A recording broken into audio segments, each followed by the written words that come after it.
Kasi chininsil natin, hindi agad siya umandar. Redondo lang redondo. So sabi ko wala namang problema niyan at umaandar yan. So bumili muna ako nito. Sinuplayan ko muna siya ng carb. Ayan, injector planer para malaman ko kung anong problema. Bakit hindi ka umandar? Nawala ng supply ang fuel natin. So sinuplayan ko muna ito. So hindi ko pa napapatayan nang pinandar ko ng gamit to. Ngayon i-off natin. Try natin kung mag-i-start ulit natin. So dito na tayo. So nawala na yung lagatik pagka matagal na naandar. So ayan natin. Ayan, try natin pa startin kung naandar. Yun, mas mabilis siya ngayong paandarin.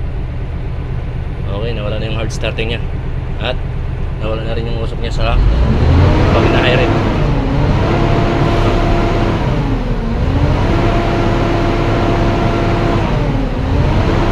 Wala na rin yung usok.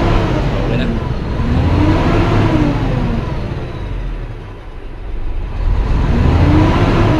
Ayan na. Yun, ayos na. Pwede na. Pwede na i-road test. Kumpletuhin na lang natin yung takip, mga bolt, at kulang yun.